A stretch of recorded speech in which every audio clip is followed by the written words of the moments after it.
ಹಾಗೂ ಯುವ JDS ನ ಅಧ್ಯಕ್ಷರು ಆದಂತ ನಿಖಿಲ್ ಕುಮಾರಸ್ವಾಮಿ ಅವರೇ, ಮಂಡ್ಯ ಜಿಲ್ಲೆ JDS ಪಕ್ಷದ ಅಧ್ಯಕ್ಷರಾದಂತ ರಮೇಶ್ ಅವರೇ, ಬಿಜೆಪಿ ಪಕ್ಷದ ಅಧ್ಯಕ್ಷರಾದ ಇಂದ್ರೇಶ್ ಅವರೇ, ಮೈಸೂರಿನ ಸ್ನೇಹಿತರು, ನನ್ನ ಆತ್ಮೀಯರು, ಲೋಕಸಭಾ ಮಾಜಿ ಸದಸ್ಯರಾದಂತ ಪ್ರತಾಪ್ ಸಿಂಹರ್ ಅವರೇ, ಹಾಗೂ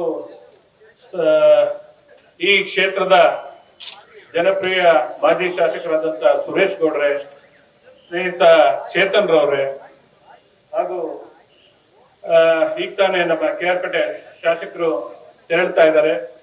ಅವರು ಸೇರ್ಕೊಂಡಂಗೆ ವೇದಿಕೆ ಮೇಲೆ ಇರ್ತಕ್ಕಂಥ ನನ್ನ ಹಿರಿಯ ಸ್ನೇಹಿತರು ನಾರಾಯಣ್ ಗೌಡ್ರು, ಮಾಜಿ ಸಚಿವರು, ಹಾಗೂ ಎಲ್ಲ ವೇದಿಕೆಯಲ್ಲಿ ಇರ್ತಕ್ಕಂಥ ಗಣ್ಯರೇ, ಈಗಾಗಲೇ ಅನೇಕರು ರಾಜಕೀಯ ಭಾಷಣಗಳನ್ನ ಮಾಡಿದ್ದಾರೆ.